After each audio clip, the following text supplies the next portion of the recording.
A new police chief walks into his precinct undercover, hoping to observe his officers without their masks on. But when a white cop spits in his face, thinking he's just a nobody, the entire room is moments away from a shocking revelation that will leave them all reeling. It was a muggy Tuesday morning in August when Richard Nelson, a newly appointed police chief, stepped out of his car in the heart of Blue Ridge, a small city tucked away in the rolling hills of North Carolina.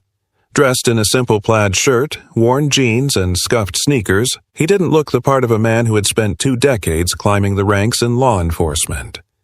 That was exactly his intention. Richard believed in seeing things for what they truly were, not through the polished lens of scheduled meetings or rehearsed welcomes. As a black man stepping into a leadership role in a precinct plagued by whispers of misconduct, he wanted to observe the department unfiltered. What better way to do that than to blend in? The precinct's parking lot buzzed with officers coming and going. Richard scanned the area, noting the casual banter and occasional glances his way. No one seemed to recognize him, which was unsurprising. His appointment had been announced just days ago, and he had chosen not to publicize his arrival until the official inspection later that morning. He adjusted the brim of his baseball cap and took a deep breath. The weight of his mission, to root out the toxicity festering within the department, pressed heavy on his shoulders. He was no stranger to resistance, but he knew this job would test him in ways he hadn't yet imagined. As he approached the building, the faint sound of laughter carried through the air. Richard stepped through the precinct's side entrance, unnoticed among the hum of casual chatter and ringing phones. The tiled floors glistened under harsh fluorescent lights, and the smell of stale coffee hung in the air. He walked slowly, observing the dynamics around him. Groups of officers huddled near desks, some swapping stories, others reviewing paperwork. No one paid him much attention, until he paused near the break room. "Hey, you!" A sharp voice cut through the noise. Richard turned to see a white officer striding toward him, a smug grin plastered on his face. His badge read Officer Daniels. Behind him, a few others leaned against the wall, watching with interest. Richard opened his mouth to speak, but Daniels didn't give him the chance. "Lost, are we? This isn't a shelter," the officer said, his tone dripping with condescension. "You need to take that mess somewhere else." Richard froze, the words landing like a punch. He wasn't sure whether to correct the man immediately or let the scene unfold further. Before he could decide, Daniels stepped closer, his voice rising for the benefit of his audience. "Didn't you hear me? Get out of here. We don't need people like you hanging around." Laughter erupted from the onlookers, and Richard clenched his jaw, his heart pounding. He tried to speak, but Daniels leaned in, his face inches away. Then, without warning, the officer spit, straight into Richard's face. Time seemed to stop. Richard's breath hitched as the warm saliva dripped down his cheek. Around him, the laughter grew louder. One officer slapped the table, doubling over in amusement, while another muttered something about showing the riffraff their place. Richard's mind raced. He could feel his pulse pounding in his ears, but he kept his composure. He reached into his pocket, pulling out a handkerchief to wipe his face, his movements slow and deliberate. "Is this how you treat everyone who walks through these doors?" he asked, his voice calm but firm. Daniels smirked. "Only the ones who don't belong here." The group burst into laughter again, but Richard said nothing. Instead, he turned and walked down the hallway, leaving the officers behind. As he headed toward the precinct's main office, an intercom crackled to life, calling all personnel to the briefing room. It was time. The briefing room was abuzz with chatter as officers filed in, some carrying coffee mugs, others laughing over inside jokes. Richard entered through a side door, now holding a folder that bore the precinct's official seal.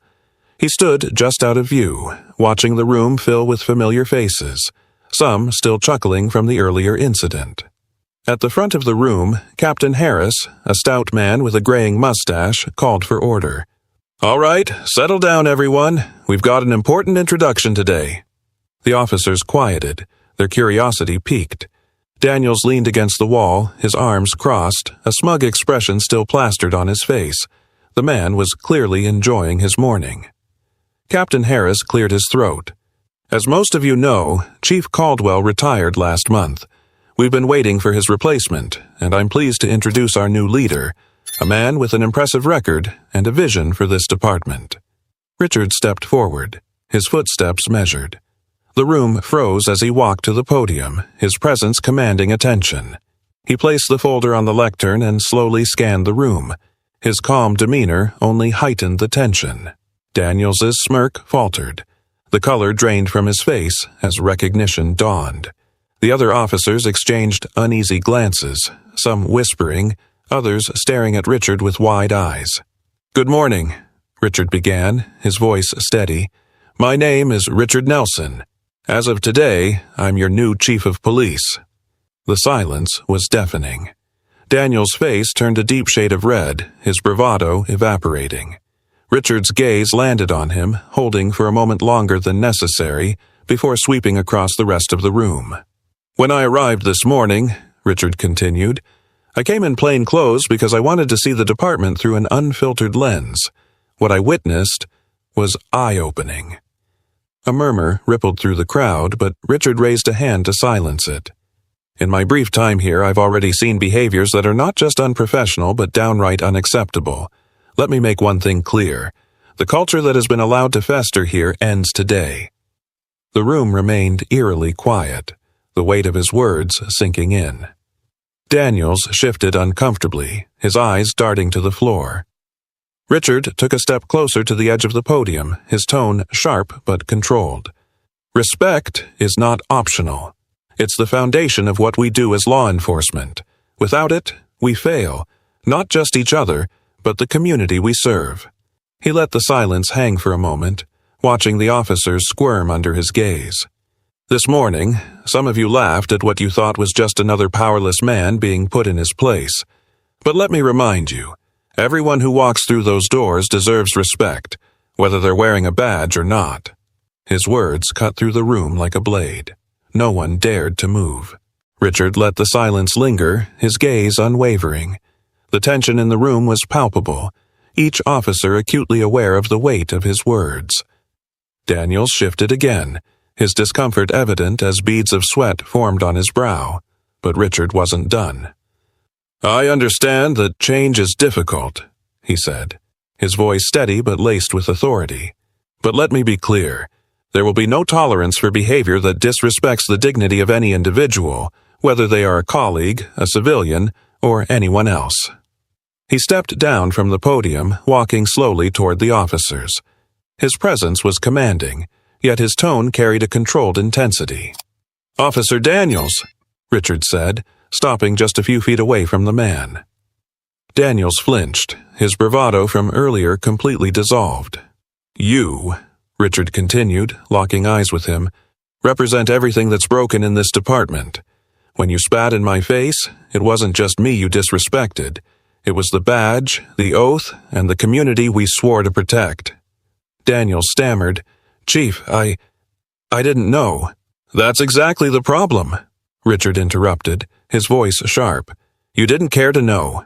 You didn't take a moment to think before you acted, because you assumed that man standing in front of you didn't matter. And that assumption is why this department has lost the trust of the people it serves." The room remained silent, every officer frozen in place. Richard turned his attention to the rest of the group. What I witnessed wasn't just one man's mistake, it was a culture. A culture where bullying and prejudice are not only tolerated but celebrated. And that stops now. He stepped back toward the podium, his voice rising slightly. "I've spent my career fighting for justice, not just in the streets but within the walls of departments like this one. Change isn't easy, and it won't happen overnight. But I promise you this. As long as I'm chief, this precinct will operate with integrity, respect, and accountability." Richard paused, letting his words sink in. Then, with a slight nod toward Captain Harris, he concluded, "Effective immediately. Officer Daniels is suspended pending an internal investigation. And for those of you who think this is just a slap on the wrist, think again. This is the first of many changes." Gasps rippled through the room. Daniel's face turned crimson, his jaw tightening as he avoided the stares of his peers. Richard, unfazed, stood tall. "This isn't about punishment," he said firmly. "It's about setting a standard. If you're not willing to rise to it, this isn't the place for you." He glanced around the room one last time, his eyes locking with each officer's. "If you're ready to do better, to be better, then we'll move forward together. But know this, I will hold you accountable every step of the way." The meeting ended with a heavy silence, officers shuffling out of the room without their usual chatter. Richard remained at the podium for a moment, watching as Daniel stormed out, his face a mix of embarrassment and anger. The other officers avoided eye contact, their expressions ranging from guilt to quiet contemplation. Back in his office, Richard sat down at his desk, exhaling deeply. He knew this was just the beginning. Years of entrenched attitudes wouldn't change overnight, and for some, they might never change at all. But he hadn't come to Blue Ridge to make friends. He came to make a difference. The phone on his desk rang. It was Captain Harris. "Chief, I wanted to say, you handled that better than most would have," Harris said, his voice tentative. "Thanks, Captain," Richard replied, "but the real work starts now. I need a full review of Daniel's history on my desk by tomorrow. Complaints, incident reports, everything." "You've got it," Harris said before hesitating. "And, Chief, I think you shook a few of them today, in a good way." Richard hung up, allowing himself a brief moment of satisfaction before diving into the mountain of paperwork in front of him. Over the next few weeks, the precinct was a different place. Officers who once laughed at Daniel's antics now avoided him altogether, whispers of his suspension spreading through the department. Richard made it a point to walk the halls regularly, greeting everyone he passed, his presence a constant reminder of his leadership. Some officers took the change to heart. Officer Reyes, a younger recruit, approached Richard one day, admitting that she'd been complicit in the toxic culture out of fear of retaliation. "I want to do better, Chief," she said earnestly. "That's all I ask," Richard replied, his voice kind but firm. "It starts with you." But not everyone was willing to change. Daniels filed an appeal against his suspension, claiming unfair treatment. Richard held his ground, standing firm in his belief that accountability wasn't optional. The department's review uncovered a string of previous complaints against Daniels, ranging from excessive force to inappropriate comments. His appeal was denied, and Richard made it clear that the days of brushing misconduct under the rug were over. Despite the progress, Richard knew the road ahead would be long. Conversations about implicit bias and community relations were met with mixed reactions, but he remained undeterred. Each small victory, a recruit speaking up, an officer rethinking their approach, was a step toward something greater. One morning, Richard attended a community event where he met a young boy who shyly approached him. "Are you really the chief?" the boy asked, his eyes wide with wonder. "I am," Richard said with a smile. "My dad says the police don't care about us," the boy said, his voice barely above a whisper. Richard crouched down to meet his gaze. "I can't change the past, but I promise we're working to do better," he said gently. "And if you ever need help, you come find me, okay?"